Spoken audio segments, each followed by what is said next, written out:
Hello everyone. Before we start, make sure to like and subscribe to the channel, and leave a comment with where you're from and what time you're watching.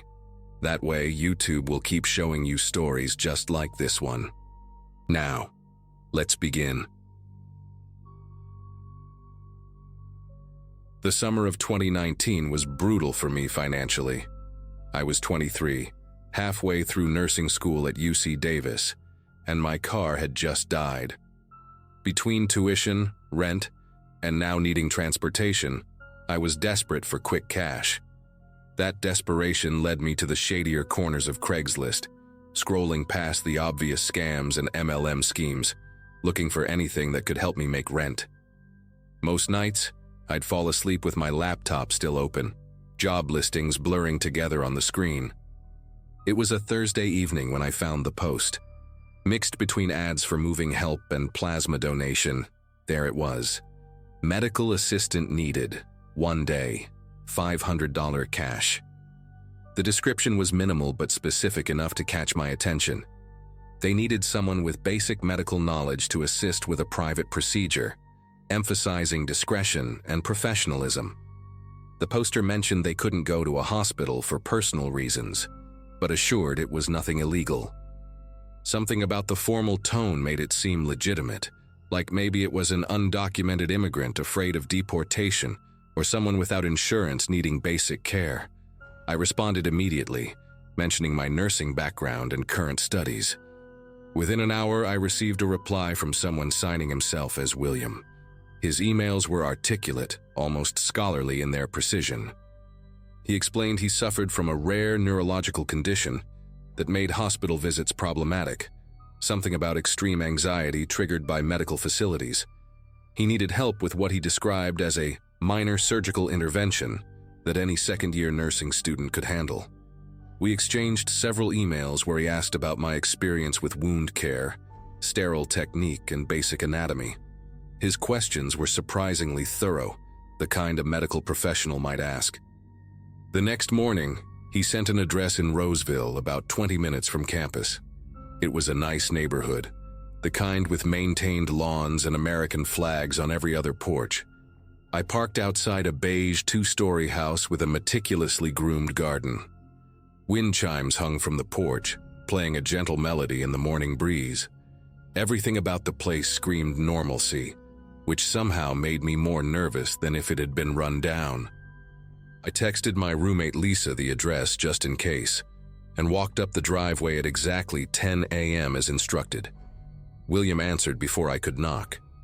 He was maybe 50, thin but not frail, wearing pressed khakis and a button-down shirt that looked freshly ironed. His handshake was firm, professional, and his eyes held an intensity that made me unconsciously straighten my posture. The house smelled like lavender and antiseptic, an odd combination that somehow worked. He led me through a living room filled with medical textbooks and anatomy charts, past framed diplomas I didn't get close enough to read. We stopped at a door leading to what he called his procedure room, formerly a home office he'd converted for his medical needs. The room took my breath away. It looked more professional than some clinics I'd done rotations in. A leather examination chair sat in the center, surrounded by rolling metal trays laden with sealed instruments. UV sterilization boxes hummed quietly on a counter. Boxes of gloves, masks, and sterile gauze lined the shelves with military precision. A surgical light hung from the ceiling, currently dimmed but clearly functional. On the main tray, I spotted tourniquets, various forceps, scalpels still in their sterile packaging, and bottles of what looked like lidocaine and betadine. Everything you'd need for minor surgery, all seemingly legitimate medical supplies. William noticed me taking inventory and smiled, a controlled expression that never quite reached his eyes. He walked to a small refrigerator in the corner and pulled out a sealed container. "I appreciate your punctuality," he said, setting the container on the counter. "As I mentioned in our correspondence, I have a condition that makes traditional medical care challenging. Today's procedure is straightforward but requires an assistant to maintain sterile field while I work." He paused, studying my reaction. "I need to remove my left small toe. The tissue has become necrotic due to a circulatory issue, and waiting longer risks infection spreading to the foot. The words hung in the air between us like a physical presence. I felt my professional training kick in even as every instinct screamed that this was wrong. Necrotic tissue was serious, potentially life-threatening if infection set in, but self-amputation? That was something else entirely. I watched him pull on nitrile gloves with practiced ease, noting how his hands never trembled, how methodically he moved. "Sir?" I started, my voice steadier than I felt. "If you have necrotic tissue, you really need proper medical attention. This isn't something that should be done at home regardless of your condition." He turned to me then, and for the first time, I saw something desperate flicker behind that controlled exterior. "Listen carefully," William said, removing his left sock with clinical detachment. "I am a retired vascular surgeon, 22 years at Mercy General before my condition manifested. I know exactly what I'm doing and the risks involved."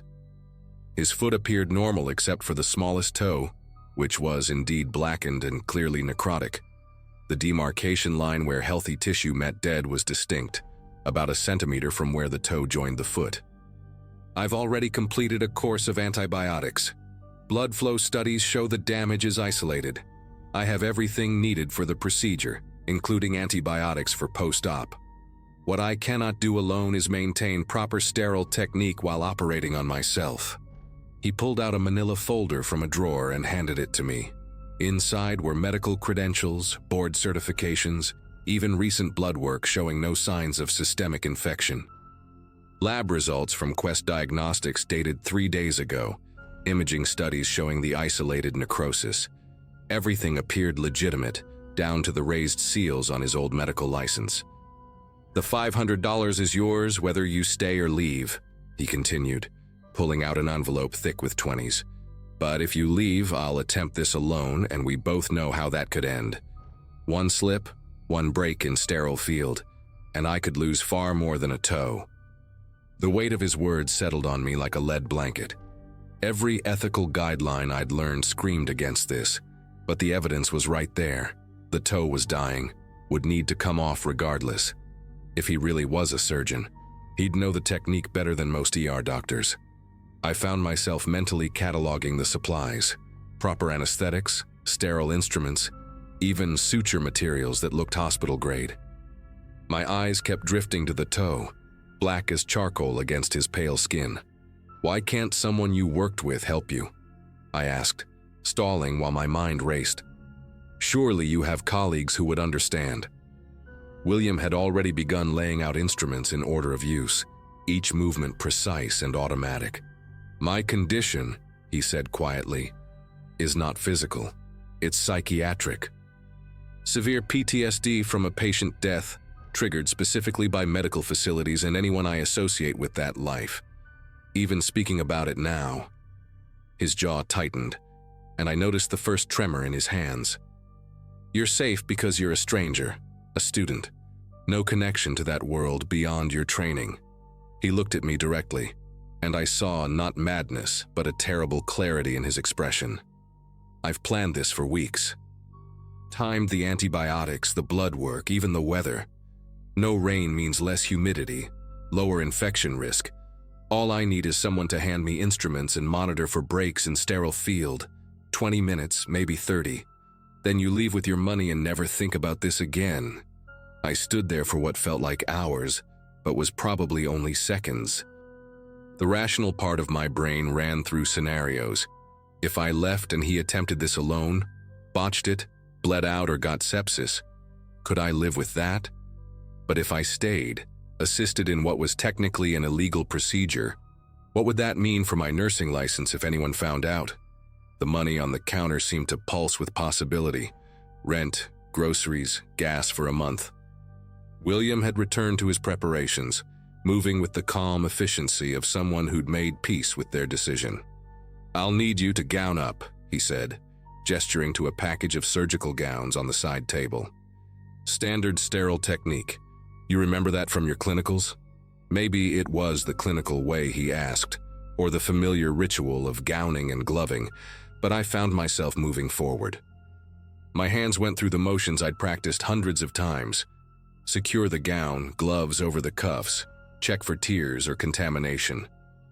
William watched approvingly as he prepped his foot, painting concentric circles of betadine from the toe outward. The sharp antiseptic smell filled the room, transforming it from a home office into something more serious. He infiltrated the local anesthetic with expert precision, talking me through each step as if teaching a particularly important lesson. Digital block at the base, then a ring block for backup.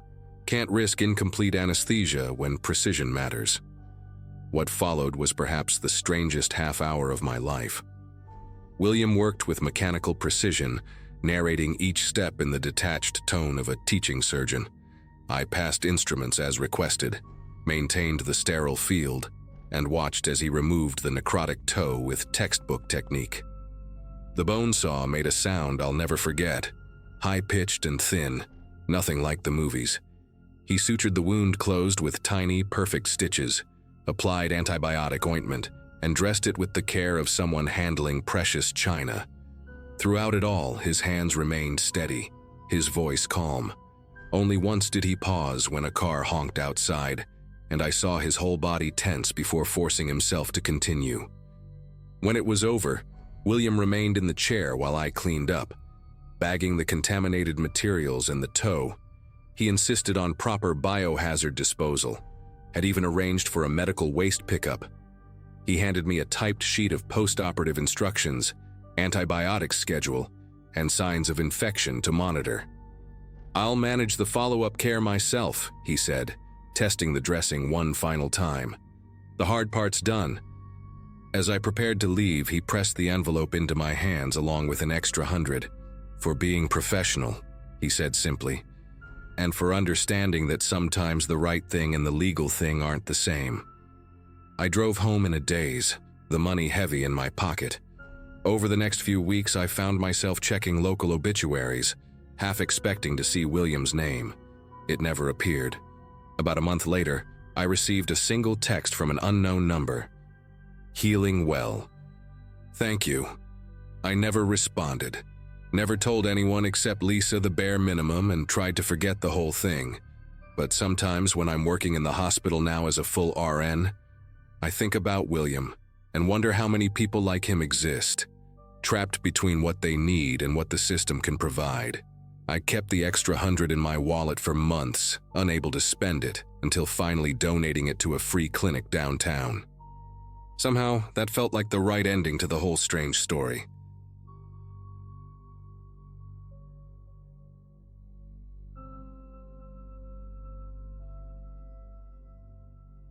I was 27 and had just moved to Portland after my divorce. The rain didn't bother me. It matched my mood most days anyway. I'd found a decent apartment near Hawthorne and landed a job at a veterinary clinic downtown. Most of my friends were still back in Phoenix, and the loneliness hit harder than I expected. That's how I ended up scrolling through Craigslist one night in early October, looking at the strictly platonic section. I know.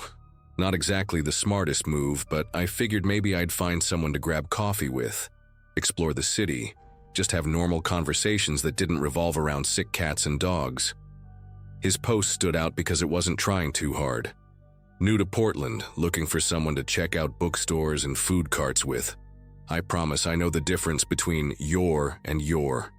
Simple, grammatically correct, no red flags. We exchanged a few emails, and he seemed genuinely nice. Brandon, 32, worked in IT, had just relocated from Seattle for a job. He sent me a photo that looked like it was taken at Powell's Books, wearing a plain gray hoodie and holding up a copy of Hitchhiker's Guide to the Galaxy. Nothing about him screamed danger. He had this boyish face with sandy brown hair that stuck up a little in the front, like he'd just rolled out of bed. We agreed to meet at a coffee shop on Alberta Street that Saturday afternoon.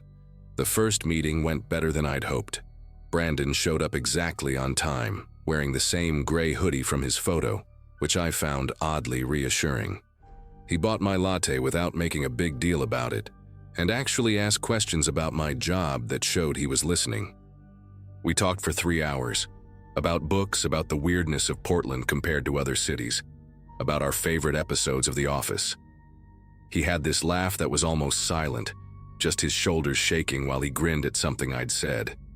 When we left, he gave me a quick side hug and said he'd had a great time. Would I maybe want to check out the Japanese garden next weekend? I said yes. Walking back to my car, I felt lighter than I had in months. The second time we hung out, something small nagged at me, but I pushed it aside. We'd met at the garden entrance, and he'd brought me a coffee. A vanilla latte, exactly what I'd ordered the week before. Sweet, right? Thoughtful.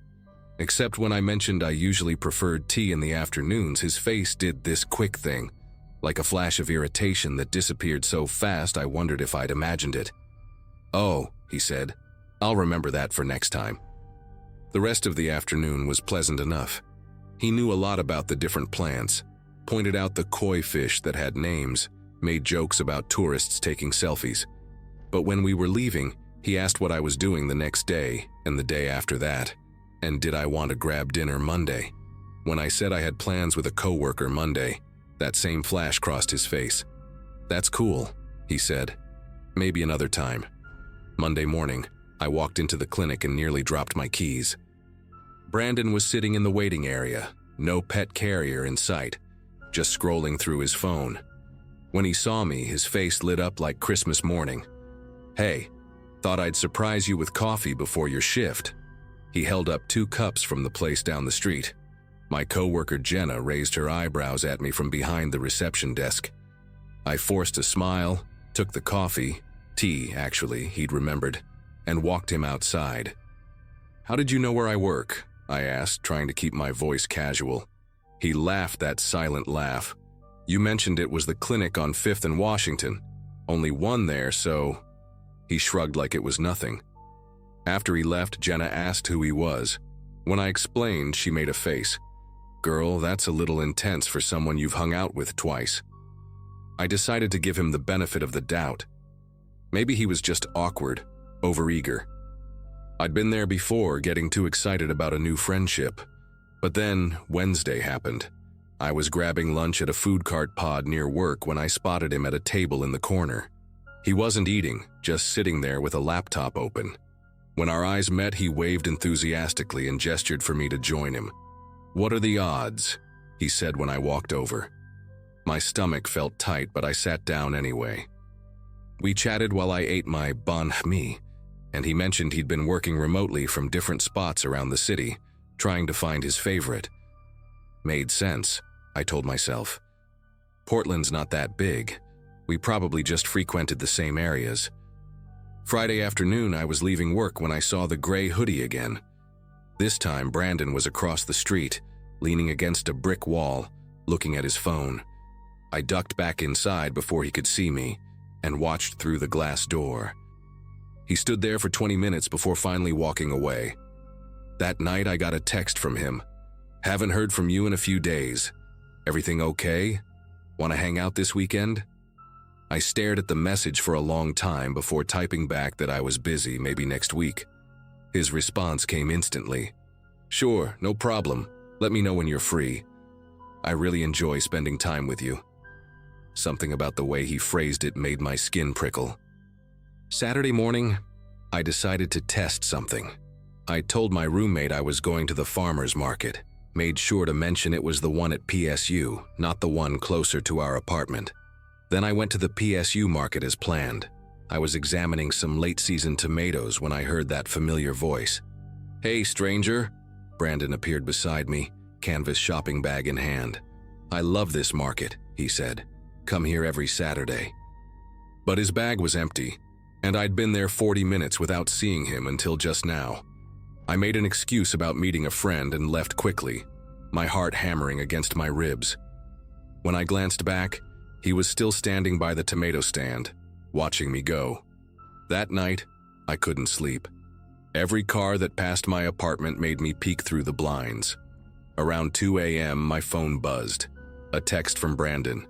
"Saw you at the market today, but you seemed in a rush. Hope everything's okay." Then another, "Did I do something wrong?" And another, "I thought we were friends." They kept coming one after another until I had 12 messages. The last one made my breath catch. "I just want to make sure you're safe. Sweet dreams." I turned off my phone and double-checked all the locks. Sunday passed without incident, but I couldn't relax. I kept expecting to see that gray hoodie everywhere I went. Monday morning brought a delivery to the clinic. A bouquet of sunflowers with a card that read, "Thinking of you. B." Jenna helped me throw them in the dumpster out back. I finally told her everything, and she insisted I should file a police report. But what would I say? That a guy I'd met for coffee was being too friendly? That he happened to be in the same public places as me? I knew how it would sound. That afternoon, though, something changed everything. I was checking my phone during a break when I saw I had a Facebook message from someone named Cheryl Lawson. I didn't recognize the name, but her profile picture showed a woman about my age with tired eyes. Her message was short but devastating. "I found your profile through Brandon's friends list. I'm his ex-girlfriend. Please be careful. He was arrested 6 months ago for violating a restraining order I had against him. He did the same thing to me, seemed perfect at first, then started showing up everywhere. It escalated fast. He installed tracking software on my phone, hid a GPS device in my car, would sit outside my apartment for hours. When I tried to break things off, he broke into my place while I was at work and rearranged all my furniture to how it should be. The police finally took it seriously when he showed up at my sister's wedding in California. He's supposed to be in court-mandated therapy, but I doubt he's going. I moved away from Seattle to get away from him. Please protect yourself." I read Cheryl's message 3 times, each word making my chest tighter. I immediately called the police and filed a report, showing them the messages and explaining the pattern. They said they'd look into it but couldn't do much unless he made a direct threat or tried to make physical contact.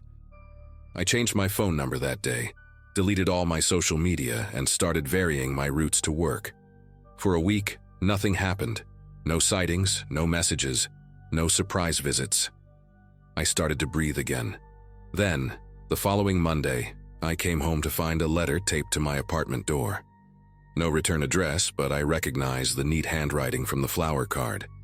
Inside was a 3-page letter detailing every place I'd been that week, what I'd worn, who I'd talked to.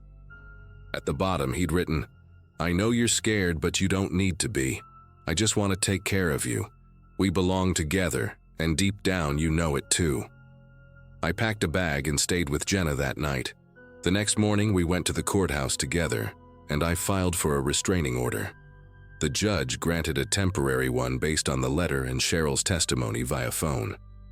When Brandon was served, he apparently broke down crying and told the officer that I was confused, that we were dating, that this was all a misunderstanding. 2 days later, he was arrested for violating the order. The police found him in the parking garage at my work, sleeping in his car with a box full of printed photos of me. Photos from the coffee shop, the garden, the market, even some taken through the clinic windows. The last I heard, he'd taken a plea deal that included jail time and mandatory psychiatric treatment. I never went back to that apartment. I transferred to a clinic in another part of the city and learned to pay attention to those small warnings my gut had tried to give me. Sometimes being polite isn't worth the risk. Sometimes when someone seems too good to be true, it's because they're hiding something that could destroy your life.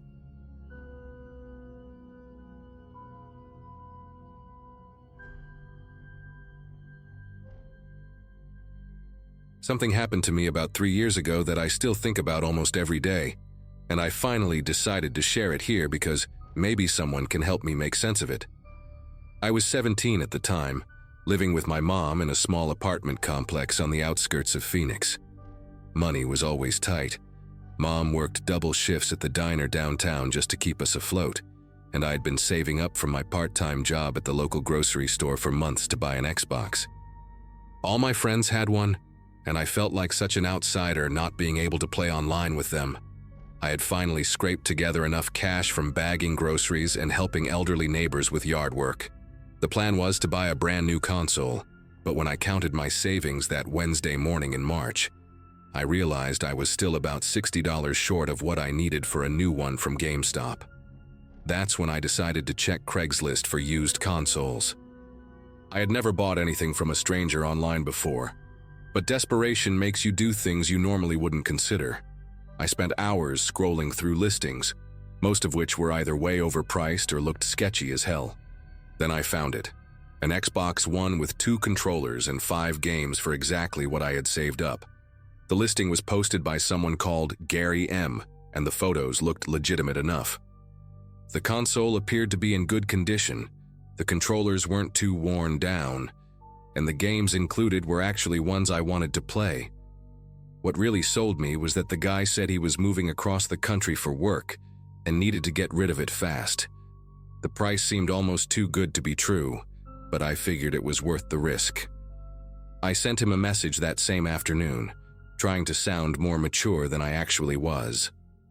Gary responded within an hour, which surprised me because most Craigslist sellers usually take forever to get back to you. His message was short and to the point. He could meet me that evening at 6 p.m. in the Walgreens parking lot on Jefferson Street, about 15 minutes from my apartment. He said he preferred public places for safety reasons, which actually made me feel more comfortable about the whole thing. I had read enough horror stories about Craigslist meetups gone wrong, so meeting at a busy pharmacy seemed like a smart choice. The parking lot was always packed, especially during rush hour when people stopped by to pick up prescriptions on their way home from work. I told my mom I was going to meet a friend and would be back before dinner, which technically wasn't a lie since I considered Gary a potential friend if the transaction went well. I spent the rest of the afternoon cleaning out my car and counting my money for the 3rd time that day. The bills were mostly crumpled 1s and 5s from tip money I had been saving, and I organized them neatly in my wallet so I wouldn't look like a complete amateur during the exchange. I also printed out the Craigslist listing and Gary's phone number on a piece of paper, just in case my phone died or something went wrong. My mom always taught me to be prepared for the worst-case scenario, and even though this seemed like a straightforward transaction, I wanted to cover all my bases. As 6 p.m. approached, I started getting nervous butterflies in my stomach, the kind you get before taking a big test or asking someone out on a date. I had never done anything like this before, and the excitement of finally getting my Xbox was mixed with the anxiety of meeting a complete stranger. I arrived at the Walgreens parking lot about 10 minutes early and parked near the front entrance where there were plenty of people walking in and out. The place was busy as expected, families picking up medications, elderly couples slowly making their way to the automatic doors, teenagers like me hanging around waiting for rides. I kept checking my phone every 30 seconds, refreshing my messages to see if Gary had sent any updates about his arrival. At exactly 6 p.m., my phone buzzed with a text from him saying he was pulling into the parking lot in a dark blue Honda Civic. I looked around and spotted the car almost immediately. It was an older model, maybe early 2000s, with a small dent on the passenger side door and what looked like a bumper sticker that had been partially peeled off. Gary was behind the wheel, and from what I could see through the windshield, he appeared to be a middle-aged guy with thinning brown hair and glasses. As I walked toward his car, I noticed Gary get out and wave at me with what seemed like a genuine smile.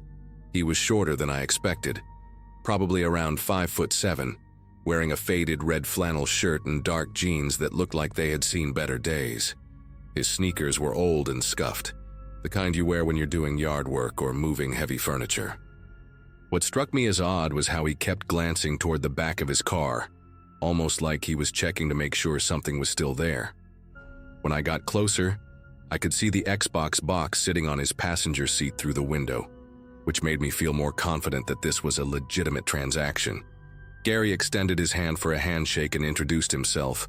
His voice was raspy like he had been smoking for years, but he seemed friendly enough. We made small talk for a minute about the weather and how busy the parking lot was, and Gary mentioned again that he was moving to Denver for a new job and had to get rid of a bunch of stuff quickly. He opened the passenger door and pulled out the Xbox box, which looked exactly like the photos he had posted online. The weight felt right in my hands, and I could see the controllers and games inside through the plastic window. I was about to hand him the money when I heard something that made my entire body tense up. The unmistakable sound of a baby crying. It was coming from the back of his car, specifically from the trunk area, and it was loud enough that I was sure other people in the parking lot could hear it too. The crying wasn't like a muffled recording or a ringtone. It was raw and desperate, the kind of cry that makes you want to immediately find the baby and comfort it. Gary's entire demeanor changed in an instant. The friendly smile vanished from his face, and his eyes darted around the parking lot like he was checking to see if anyone else had noticed. He practically sprinted to the back of his car, fumbling with his keys as the crying got louder and more frantic. I stood there holding the Xbox box, completely confused about what was happening, but instinctively knowing that something was very wrong with this situation. Gary managed to pop the trunk open just a crack. I couldn't see inside from where I was standing, but the crying stopped almost immediately. He slammed it shut again and turned back to me with a forced laugh, wiping sweat from his forehead even though it wasn't particularly hot outside. "Sorry about that," he said, his voice shaking slightly. "That's just my nephew's kid. The little guy always cries when we go for car rides. My sister asked me to babysit while she runs errands." The explanation didn't make any sense to me. Why would you put a baby in the trunk of your car instead of using a car seat in the back? And why did Gary look so panicked when the crying started? I could feel my heart pounding in my chest as I tried to process what I had just witnessed. Gary was now standing between me and his car, almost like he was deliberately blocking my view of the trunk. He kept talking rapidly about the Xbox, pointing out features and trying to hurry the transaction along, but I wasn't really listening anymore. All I could think about was that desperate crying and how quickly it had stopped when Gary opened the trunk. The whole situation felt like a nightmare, and every instinct I had was screaming at me to get away from this guy as fast as possible. I handed the Xbox box back to him and mumbled something about forgetting my wallet at home, which was obviously a lie since I had been holding my money the entire time. Gary's expression shifted from forced friendliness to something darker when I said I couldn't buy the Xbox. He stepped closer to me, and I could smell cigarettes and something else on his breath that I couldn't identify. "Come on, kid," he said, his voice taking on a more aggressive tone. "You dragged me all the way out here for nothing. I've got other people interested in this thing." I started backing away toward my car, making up some story about my mom calling and needing me home right away. Gary followed me for a few steps, still holding the Xbox box, but stopped when we got closer to the main entrance where more people could see us. I practically ran to my car, got in, and locked the doors immediately. As I was pulling out of the parking space, I saw Gary in my rearview mirror, still standing there watching me leave. What really freaked me out was that he wasn't putting the Xbox back in his car. He was just standing there, holding it, staring at my car as I drove away. I drove home in complete silence, my mind racing with questions about what I had just experienced. The rational part of my brain kept trying to convince me that Gary's explanation about babysitting his nephew made sense, but the more I thought about it, the less believable it became. Who puts a baby in a car trunk? And why did the crying stop so abruptly when Gary opened it? I kept replaying the sound in my head. It was definitely a real baby, not a recording or a toy. When I got home, I told my mom I hadn't been able to find a good Xbox deal and would keep saving up for a new one. I couldn't bring myself to tell her what had actually happened because I wasn't even sure what I had witnessed. That night, I lay in bed staring at the ceiling, wondering if I should call the police, but what would I tell them? That I heard a baby crying from someone's car and the guy gave me a weird explanation. It didn't seem like enough evidence of anything illegal. The next morning, I couldn't stop thinking about the incident, so I decided to check if Gary had reposted the Xbox listing on Craigslist. When I searched for his ad, it was completely gone, not just marked as sold, but entirely removed from the site. I tried searching for other listings by Gary M, but found nothing. I even went back to the Walgreens parking lot that afternoon, though I'm not sure what I was hoping to find. Everything looked normal, just regular people going about their business, picking up prescriptions and shopping. I asked one of the Walgreens employees if they had noticed anything unusual in the parking lot the previous evening, but they just looked at me like I was crazy. For weeks afterward, I found myself scanning every dark blue Honda Civic I saw on the road, looking for that particular dent and half-peeled bumper sticker. I never saw Gary's car again, but the memory of that baby's cry never left me. Even now, 3 years later, I still wonder what was really in that trunk and whether I should have done something more to help.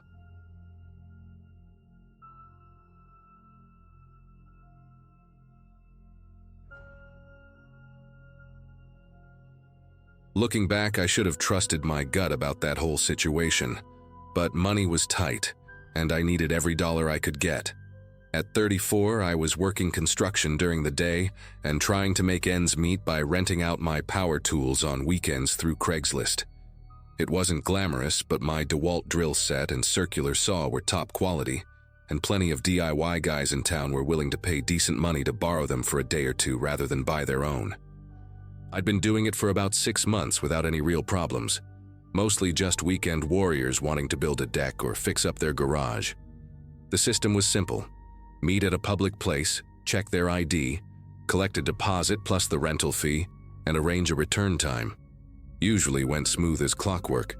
That particular Friday in November started like any other.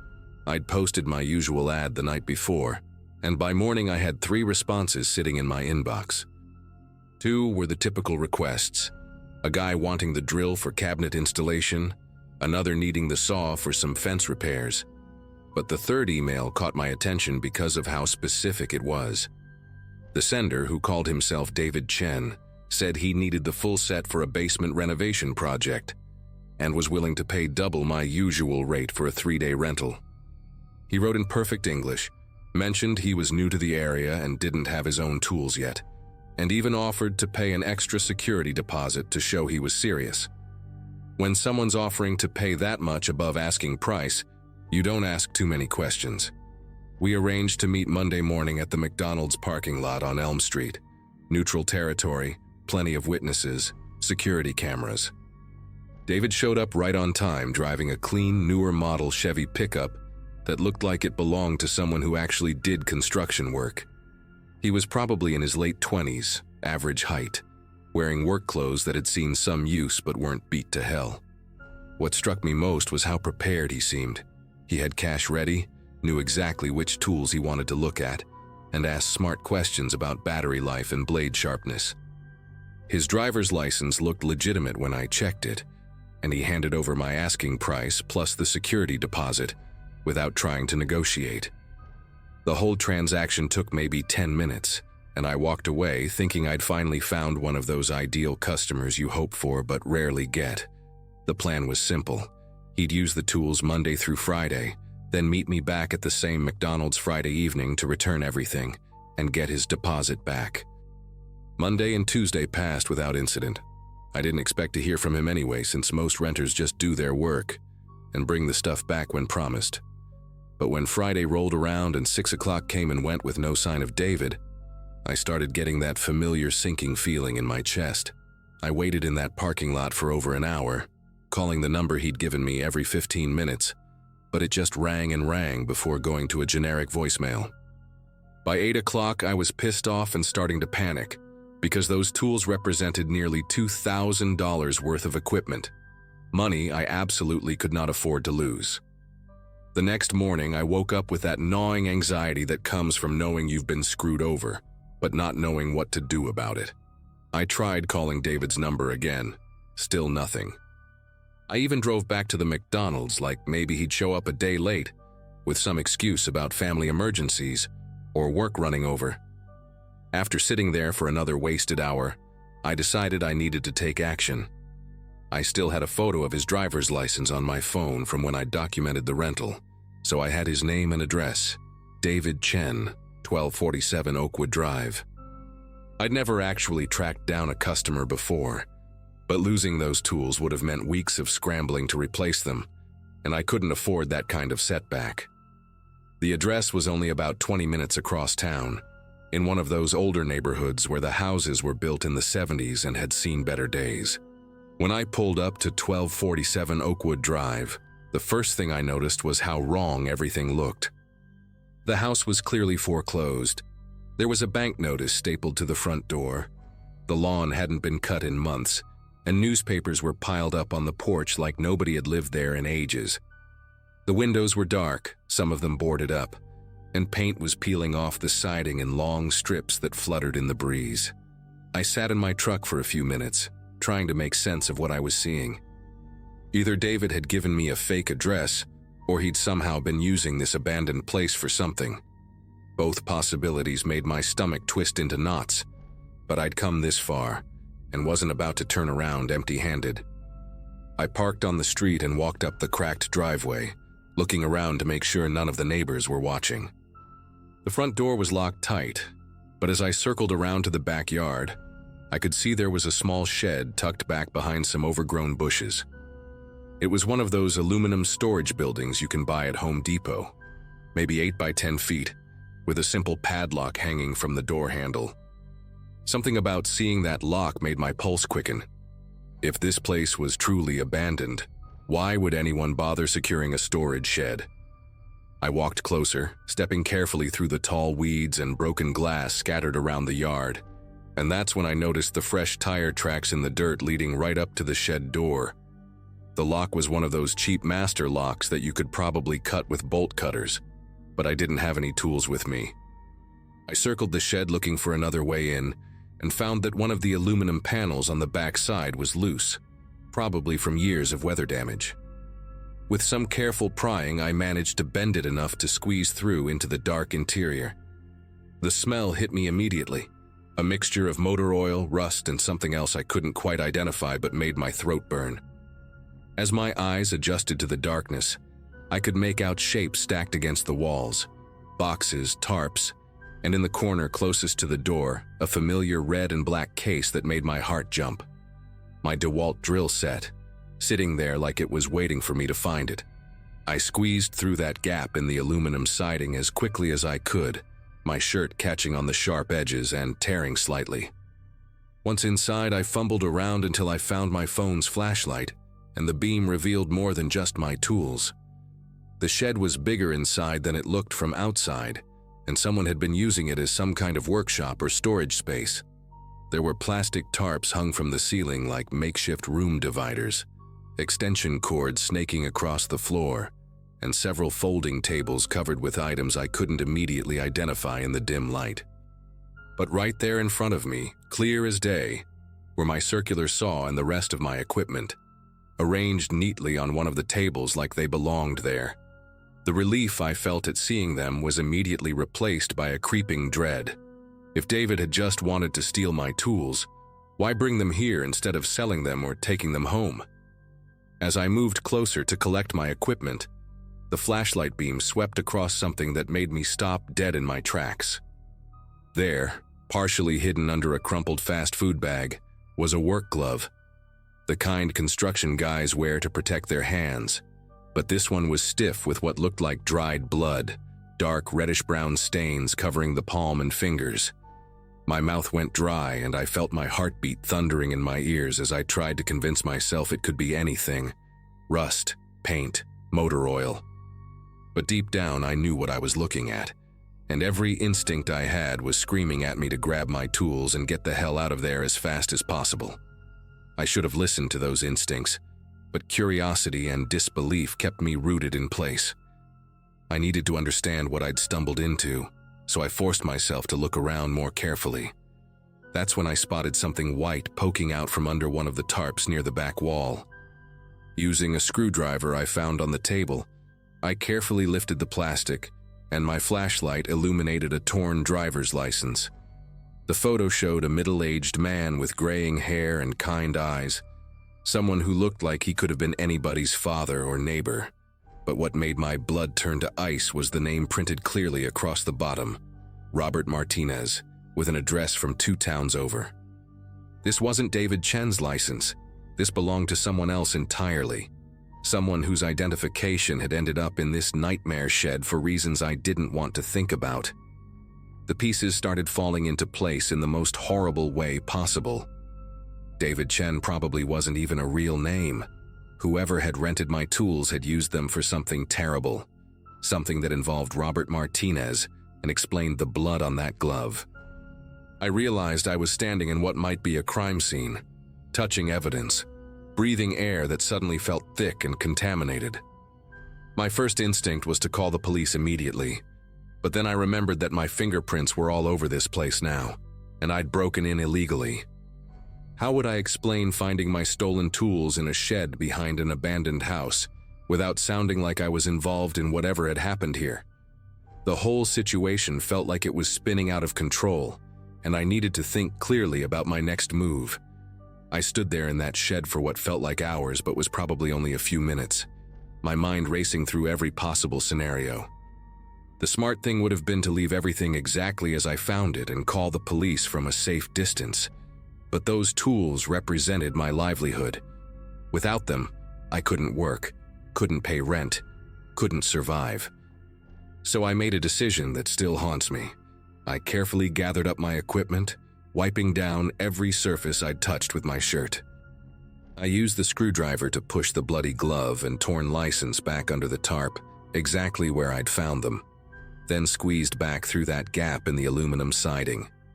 As I loaded my tools into the truck, I kept expecting police sirens or someone to come running out of the neighboring houses, but the street remained eerily quiet. The drive home was the longest 20 minutes of my life. Every red light felt like an eternity. Every police car I passed made me grip the steering wheel tighter. I kept thinking about Robert Martinez's face on that license, wondering if he had a family somewhere, wondering where he was, if there were missing person reports filed, if detectives were already working his case. But I also couldn't stop thinking about my own survival, about the bills piling up on my kitchen table, and the fact that I was just one missed paycheck away from losing my apartment. By the time I pulled into my driveway, I'd convinced myself that calling the police anonymously was the right thing to do. I could report the location without mentioning the tools or how I'd found the place. I waited until the next evening to make the call, using a payphone at a gas station across town. I told the dispatcher I'd been walking my dog behind the foreclosed house on Oakwood Drive and noticed the shed door was open, with what looked like suspicious items inside. I hung up before they could ask for my name or callback number, then drove straight home and waited. The local news picked up the story 3 days later. Police had discovered evidence related to a missing person case, Robert Martinez, who disappeared 2 weeks earlier after responding to a Craigslist ad about buying used construction equipment. They'd arrested a suspect based on evidence found at the scene, though they didn't release many details about what exactly they'd discovered in that shed. I never found out what happened to the real David Chen, or if that was even a real person whose identity had been stolen. The fake ID was good enough to fool me, but probably wouldn't have held up under police scrutiny. I stopped renting out my tools after that. Couldn't bring myself to meet strangers in parking lots anymore. Couldn't trust that anyone was who they claimed to be. Sometimes I wonder if I should have handled things differently, if Robert Martinez's family deserved to know the whole truth about how that evidence was discovered. But I also know that my anonymous tip led to an arrest, and maybe that's enough. Those tools still sit in my garage, and every time I use them for legitimate work, I remember that shed and hope I made the right choice in a situation where there were no good options.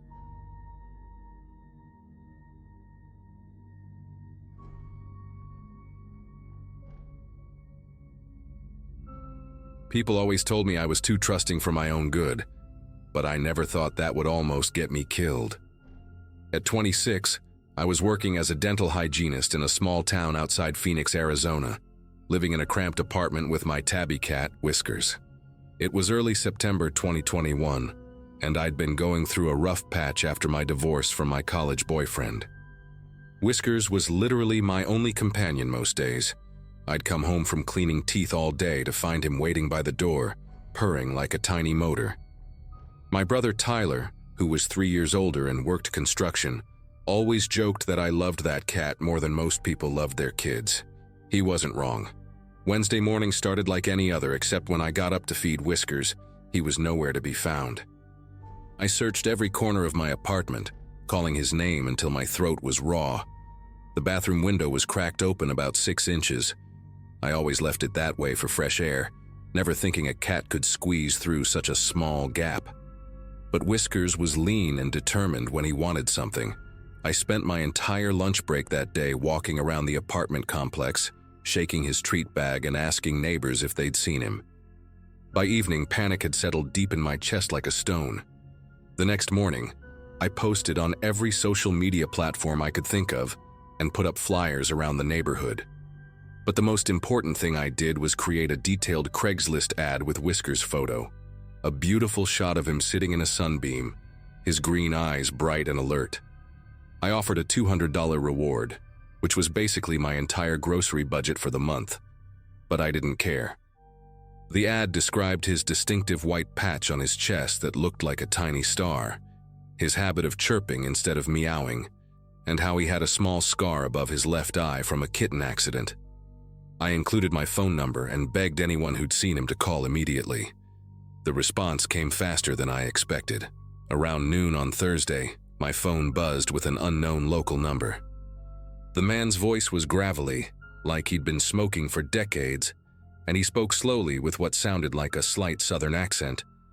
He said his name was Eugene, and that he'd found a cat matching Whiskers' description near his trailer on the outskirts of town.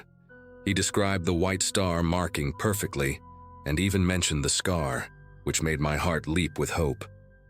But then he said something that made me pause. He insisted I needed to come out to his place to properly identify the cat, claiming he couldn't bring it to me because it was acting skittish around strangers. The address Eugene gave me was way out on Route 87, past the last gas station, and into an area I'd never explored. He said to look for a blue mailbox with the number 4472 and turn left down a dirt road. Something about his tone made me uncomfortable. He kept emphasizing how I needed to come alone because too many people might spook the little guy. When I mentioned bringing my brother for safety, Eugene's voice got sharper, almost irritated. He said fine, but we needed to be quiet and move slowly. The whole conversation felt strange, but the thought of Whiskers being scared and alone somewhere made me push aside my doubts. I called Tyler immediately after hanging up, and he agreed to drive me out there after he got off work at 5. Tyler picked me up in his beat-up Ford pickup, and we headed out as the sun was starting to sink toward the horizon. The drive took about 40 minutes, winding through desert scrubland dotted with saguaro cacti and the occasional mobile home. As we got further from town, the houses became more spread out and run down. Tyler kept the radio on low, playing classic rock, but I could barely focus on the music. My stomach was churning with a mixture of excitement and anxiety. Every few minutes, I'd check my phone to make sure I had signal, though it was getting weaker the further we drove. The landscape outside looked increasingly desolate, just endless stretches of sandy dirt and sparse vegetation. When we finally found the blue mailbox, it was so faded and dented that we almost drove past it. The number 4472 was barely visible, painted in peeling white letters. Tyler turned left down what could generously be called a road. It was really just 2 tire tracks, separated by a strip of weeds and rocks.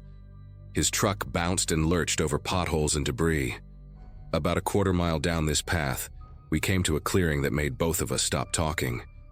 Instead of a single trailer with someone's home, we were looking at what appeared to be an abandoned RV lot. There were maybe 8 or 10 old recreational vehicles scattered around, most of them clearly broken down and uninhabitable. The silence was the first thing that hit me. No sounds of life, no dogs barking, no generator humming, just the wind whistling through broken windows and loose metal. Most of the RVs had flat tires, missing doors, or were sitting at odd angles like they'd been there for years. Rust streaked down their sides in orange tears, and several had tarps stretched over holes in their roofs. Tyler put the truck in park, but left it running, his expression grim as he scanned the area. We sat there for a moment, neither of us wanting to admit what we were both thinking. This didn't look like a place where anyone actually lived, let alone someone who'd found and was caring for a lost cat.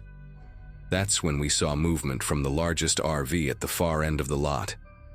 A man emerged from what looked like a 1980s Winnebago with brown and tan stripes, its awning hanging at a dangerous angle. Even from a distance, Eugene looked exactly like his voice sounded.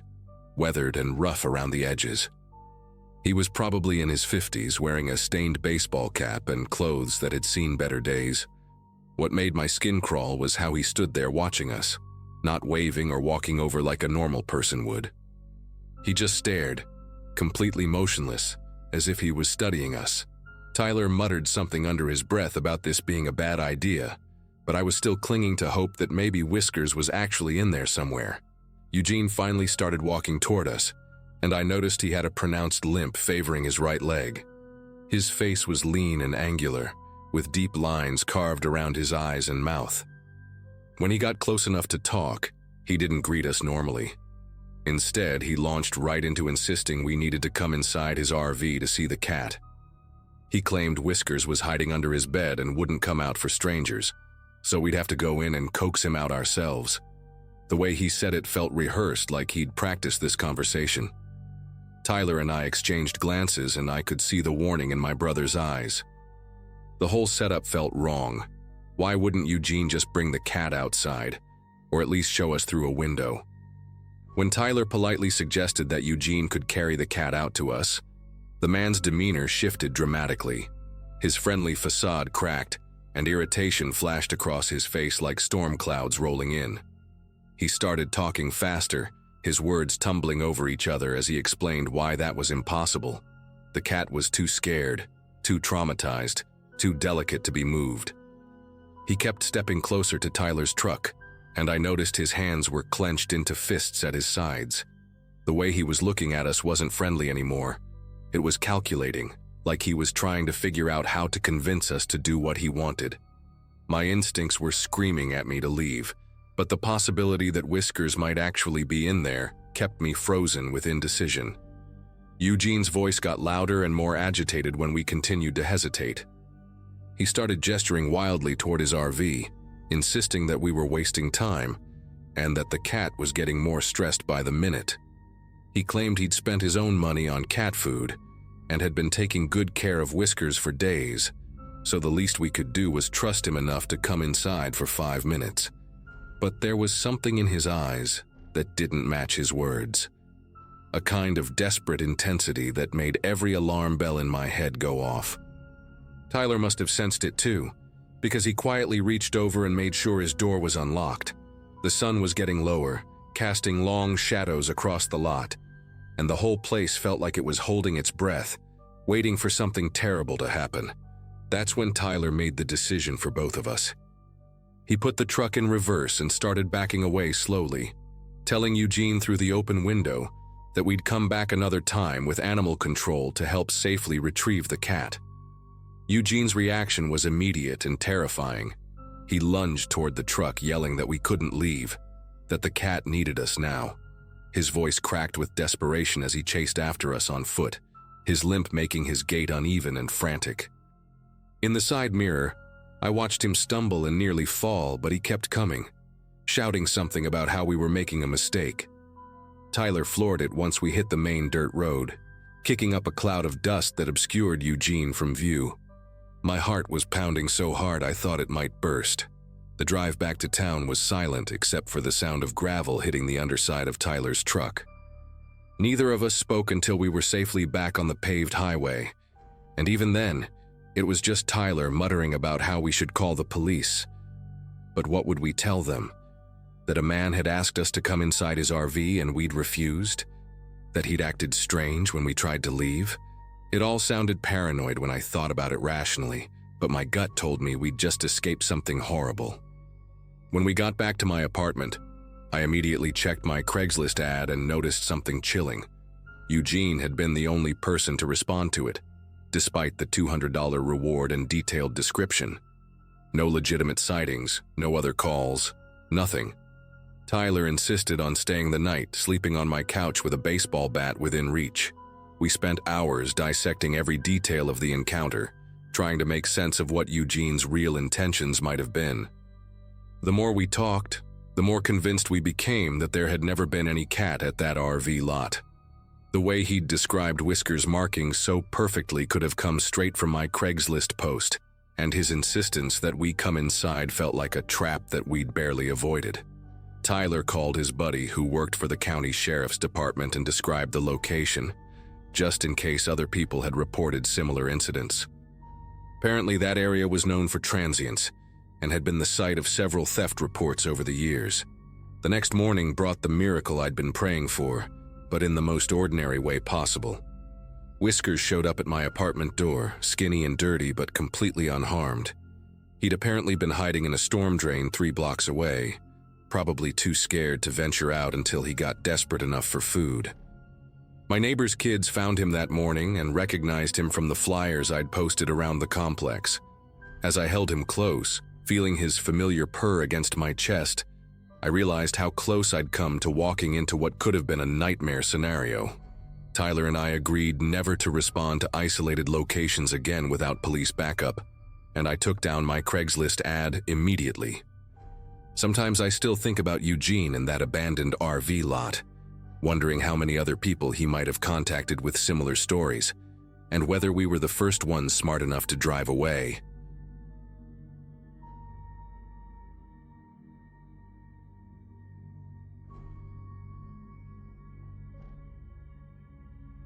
I work night shifts at a packaging warehouse outside Phoenix, so I'm used to being up all hours and having weird schedules. 3 years ago, during summer 2022, I was living in this cramped studio apartment with my girlfriend Amanda, and we'd been saving up for months to get a decent TV since ours was this ancient 32-inch piece of junk from like 2008. Money was tight because Amanda had just started nursing school, and I was basically covering all our expenses on my warehouse salary. We'd been browsing Facebook Marketplace and Craigslist every day, looking for something affordable, but everything decent was way out of our price range. Then on a Friday morning, right after I got home from my shift, I saw this listing that made me do a double take. Someone was selling a 55-inch Samsung Smart TV, barely used, for $300, when the same model was going for at least $600 everywhere else. The photos looked legit, showed the TV from different angles, even had the original box and manual visible in the background. The seller's name was Kevin Thompson, and when I messaged him, he responded within minutes explaining that he was moving out of state for work and needed to get rid of the TV fast. He seemed normal enough in our text exchange, mentioned he'd bought it just 8 months ago, but his new place already had a built-in entertainment system.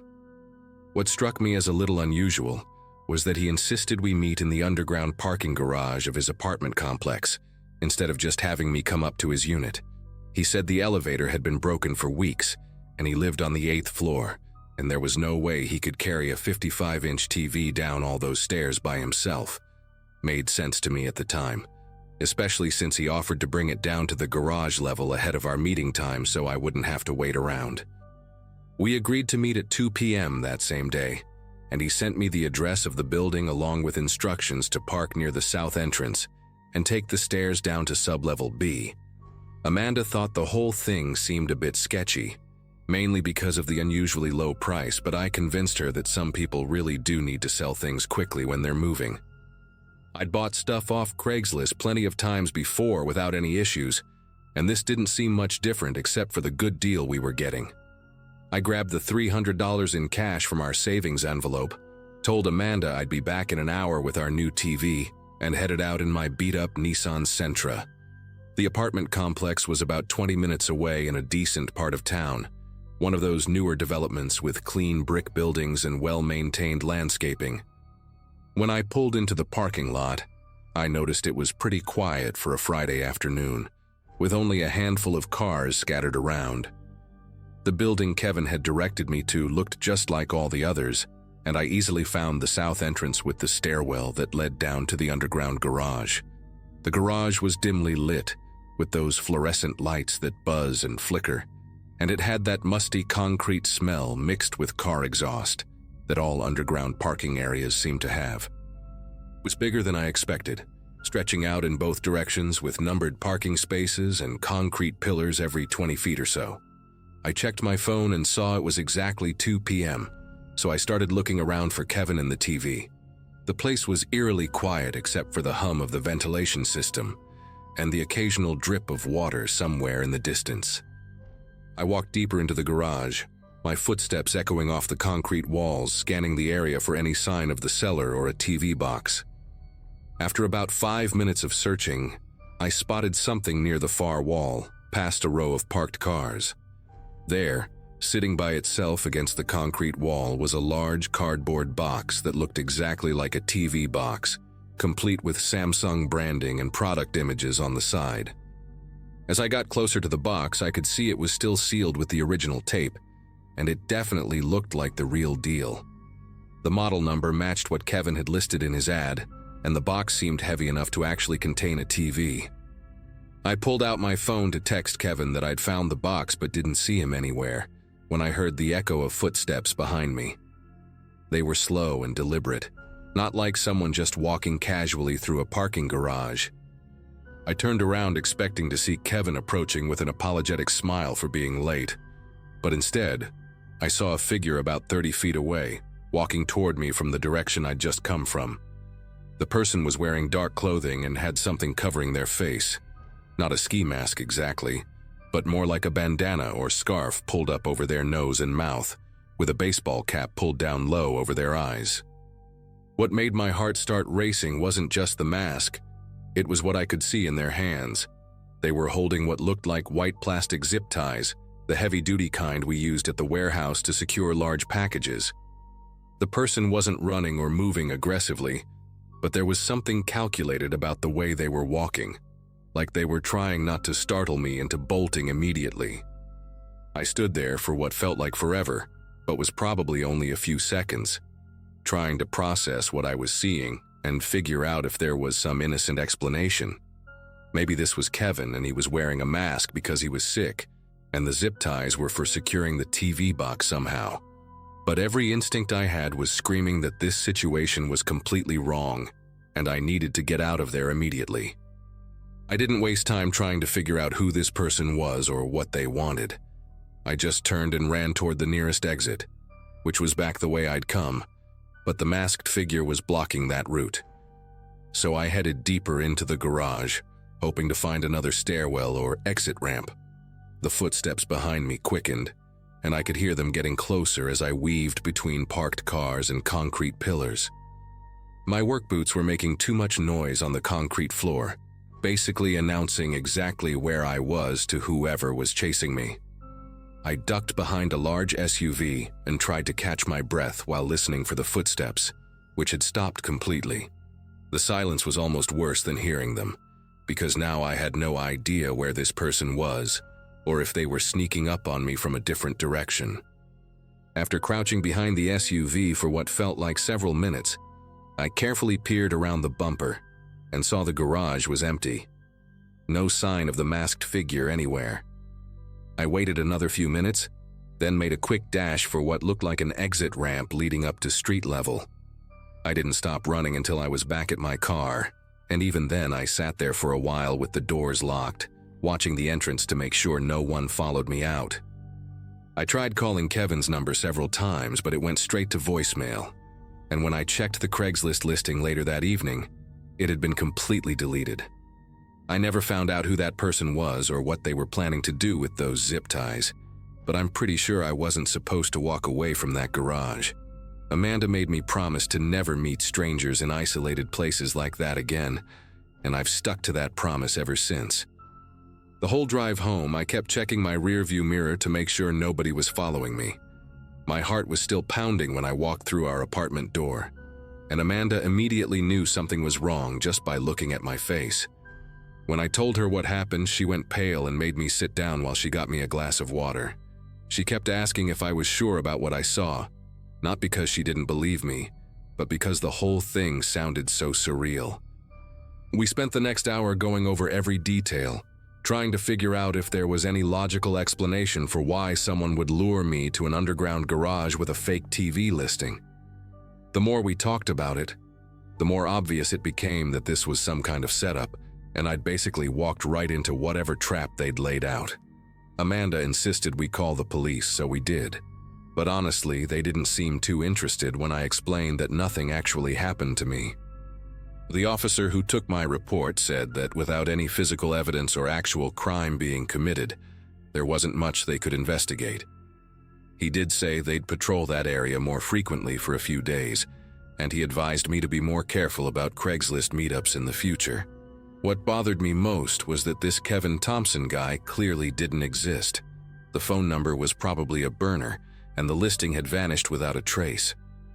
Someone had put real effort into creating this elaborate trap, complete with legitimate-looking photos and a convincing backstory about moving for work. It made me wonder how many other people had fallen for similar schemes, and whether I was just lucky to have gotten away. For the next few weeks, I found myself constantly looking over my shoulder whenever I was alone, especially in parking areas or anywhere with poor lighting. Amanda started picking me up from work instead of letting me walk to my car by myself in the warehouse parking lot. We also decided to just save up the extra money for a brand new TV instead of trying to find another deal online. The whole experience changed how I think about meeting strangers from the internet. Now, I insist on public places with lots of people around, preferably during daylight hours. I also started telling my friends and coworkers about what happened, and I was surprised by how many of them had their own stories about sketchy Craigslist encounters, though none quite as scary as mine. The strangest part is that about 6 months later, Amanda found a news article about a string of robberies in our area, where victims were lured to isolated locations through fake online listings. The police had arrested 2 men who were using stolen photos and fake identities to set up meetings in parking garages and empty lots, then robbing people at gunpoint or knife point. The article didn't mention zip ties specifically, but it did say the suspects sometimes restrained their victims before taking their money and belongings. Reading that article gave me chills because I realized how close I'd come to becoming another statistic. I never found out if the Kevin Thompson incident was connected to those arrests, but the timing and methods were awfully similar. These days, I stick to buying electronics from actual stores, even if it costs more. Some deals just aren't worth the risk.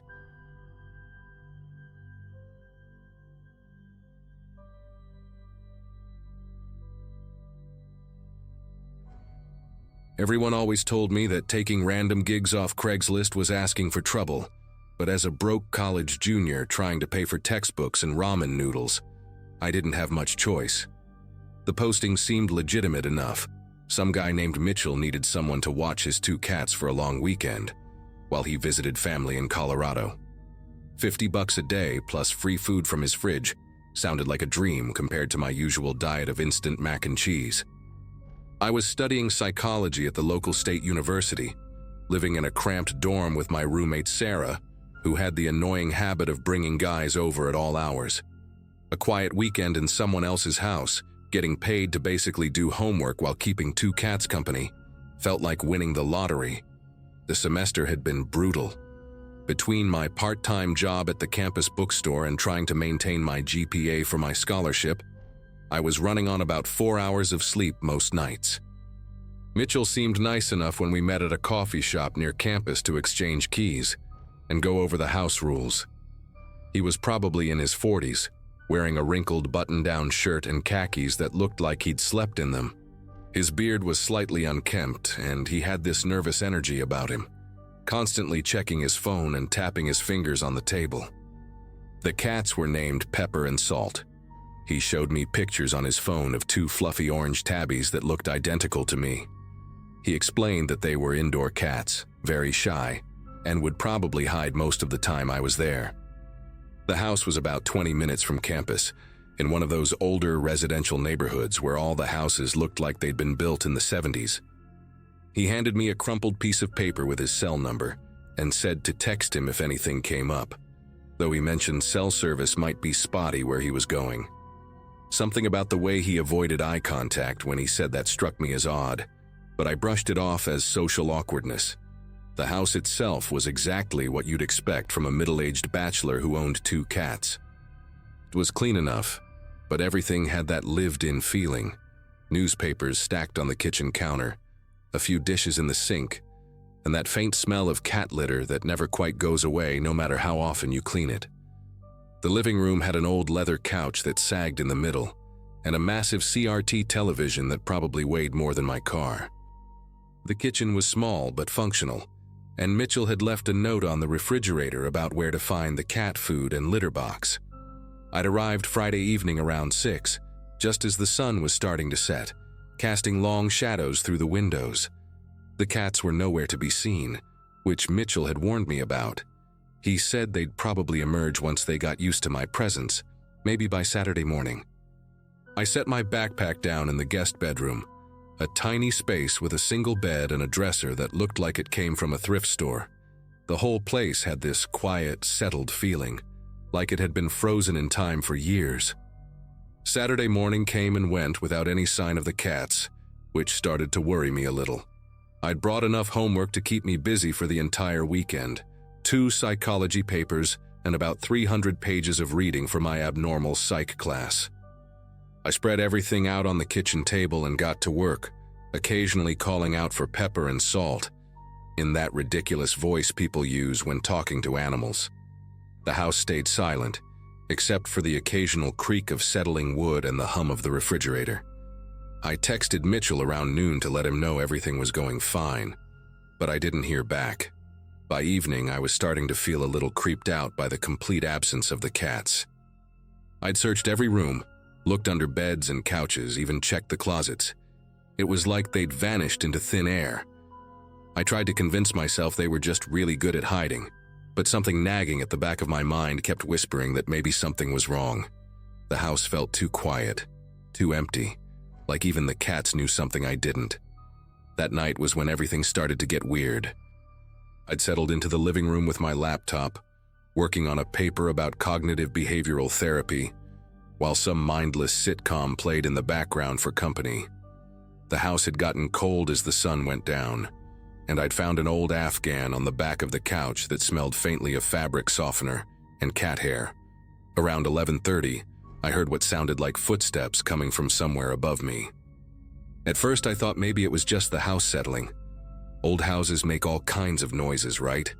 But these sounds had a rhythm to them, like someone pacing back and forth across a wooden floor. Step, step, step, pause. Step, step, step, pause. I muted the TV and listened more carefully, my heart starting to pick up pace.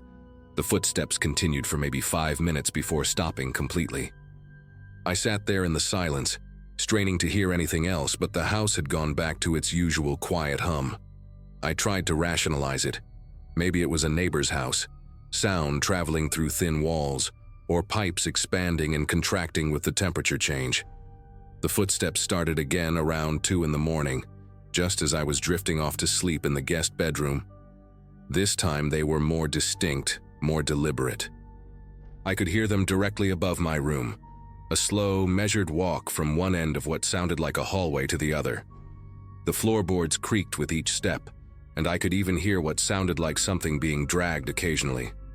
My mouth went dry, and I lay there frozen under the covers, barely breathing as I listened. The pacing went on for what felt like hours, but was probably only 15 or 20 minutes.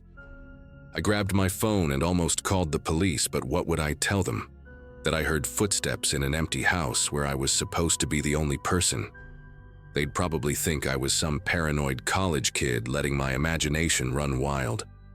When the sounds finally stopped, I spent the rest of the night wide awake, jumping at every little noise the house made, every creak of wood, every whistle of wind outside, every distant car driving by made my pulse spike.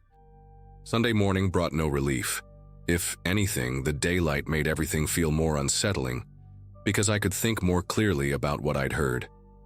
I decided to text Mitchell about it, keeping my message casual so I wouldn't sound like a crazy person. Hey Mitchell, hope your trip is going well. Quick question, I've been hearing some noises that sound like footsteps coming from upstairs. Is there maybe an attic space where animals could get in? Just want to make sure everything's secure up there. I sent the message around 9 a.m. and went back to my homework, trying to distract myself with reading about dissociative disorders. His response came back about an hour later, and it made my stomach twist into knots. There's no attic in that house. The roof is too low-pitched for any kind of storage space, probably just settling sounds. Old houses are noisy. How are Pepper and Salt doing? I stared at his text for a long time, reading it over and over. No attic? but I'd clearly heard someone walking around up there, and the sounds were definitely coming from above the ceiling. I spent most of Sunday afternoon trying to convince myself that Mitchell was right, that I'd just been hearing normal house sounds amplified by my imagination and lack of sleep. But as evening approached, I found myself getting more and more anxious about the coming night. I'd still seen no sign of the cats, which was starting to seem less like shyness and more like they simply weren't there. The house felt wrong somehow, like a movie set designed to look lived in, but missing all the little details that make a place feel truly occupied. I noticed that the milk in the fridge had expired 2 weeks ago, and there were no dirty clothes in the hamper in Mitchell's bedroom. The more I looked around, the more it seemed like no one had actually been living there recently. But if that was true, then who had I heard walking around upstairs? And why would Mitchell lie about there being no attic? I kept glancing up at the ceiling, half expecting to see a face peering down at me through some hidden opening. The rational part of my brain kept trying to explain everything away, but my gut was screaming that something was very, very wrong. Sunday night, I couldn't take it anymore. The footsteps had started again around 10 p.m., and this time they seemed more urgent, more aggressive. Instead of the slow pacing I'd heard before, it sounded like someone was moving furniture around up there. Heavy, dragging sounds followed by loud thumps that made the light fixture in my room sway slightly. I grabbed a flashlight I'd found in the kitchen drawer and decided I was going to figure out what was going on, even if it meant looking like an idiot. I walked around the entire house, examining every wall and corner for some kind of access point to an upper level. The house was a simple ranch-style layout. Living room, kitchen, 2 bedrooms, 1 bathroom, all on a single floor. But when I really looked at the structure from the inside, something didn't add up. The hallway seemed shorter than it should be given the external dimensions of the house, and there was this weird dead space near the bathroom that didn't correspond to any room. I ran my hands along the walls, looking for hidden panels or doors, but found nothing except smooth drywall and peeling wallpaper. That's when I decided to go outside and look at the house from the street. I'd been so focused on the interior that I hadn't really examined the roofline when I'd arrived. Grabbing my jacket and the flashlight, I stepped out into the cold night air and walked to the end of the driveway. What I saw made my knees nearly buckle.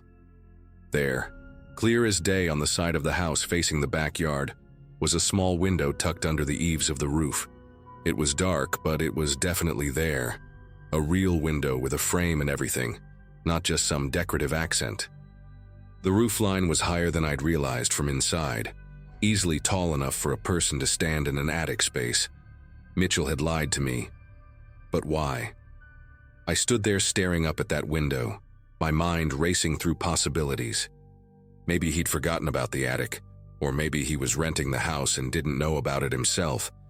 But even as I tried to come up with innocent explanations, every instinct I had was telling me to pack my stuff and leave immediately. As I stood there in the driveway, debating whether to call someone or just bail, I saw something that made my entire body go rigid with terror. A faint light flickered on behind the attic window just for a second, like someone had turned on a flashlight and then quickly turned it off.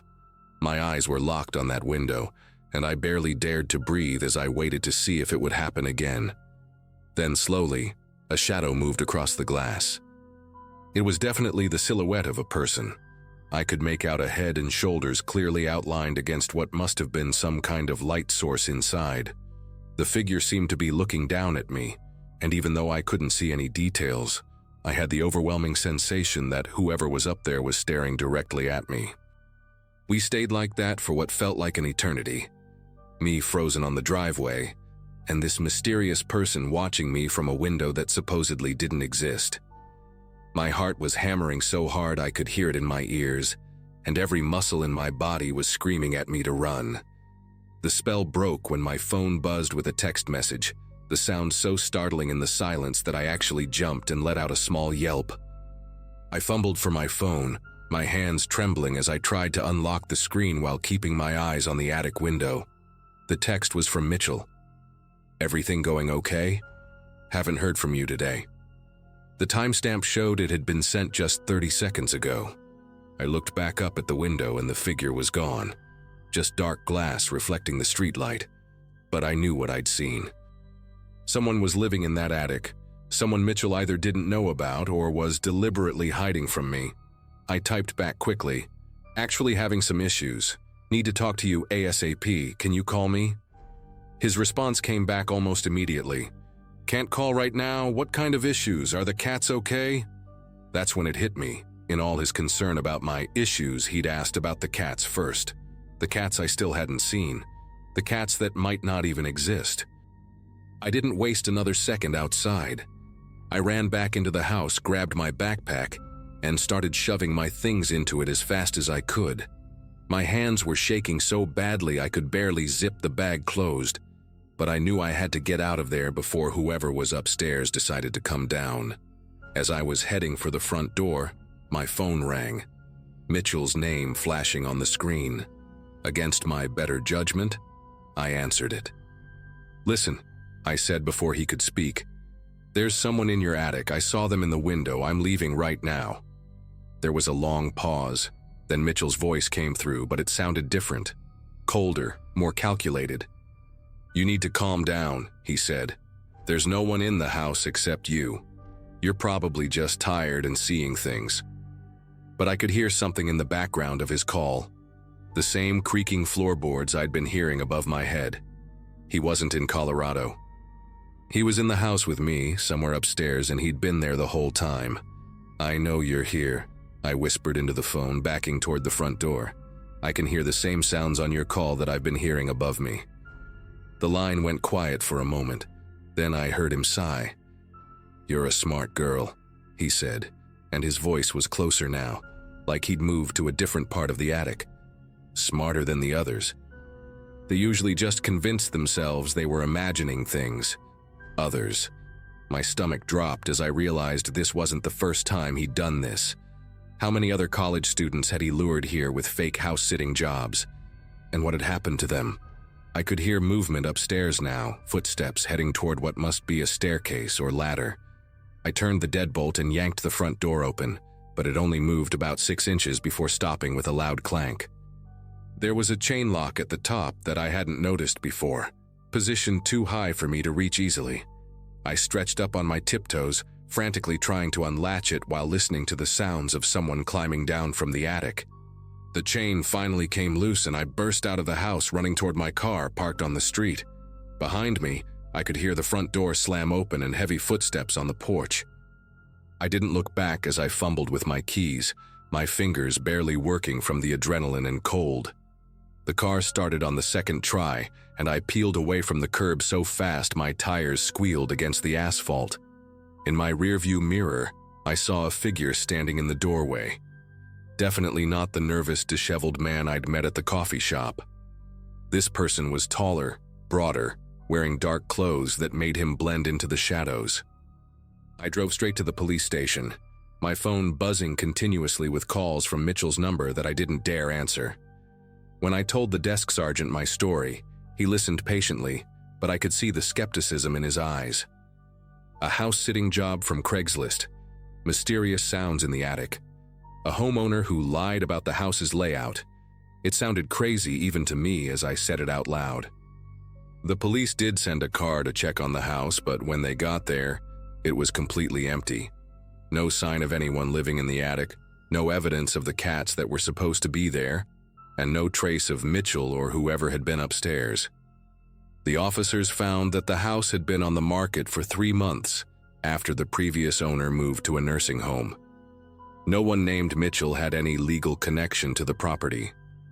The real estate agent confirmed that several people had reported break-ins over the past few weeks, but nothing had ever been stolen, just signs that someone had been staying there temporarily. I never found out who Mitchell really was, or what he'd planned to do to me if I hadn't figured out he was there.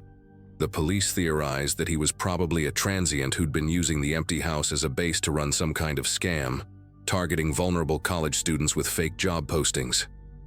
I deleted my Craigslist account that night and never responded to another online job posting again. Sometimes I still wonder about those others he mentioned and whether they all made it out like I did. But mostly, I try not to think about what would have happened if I hadn't decided to step outside and look up at that attic window.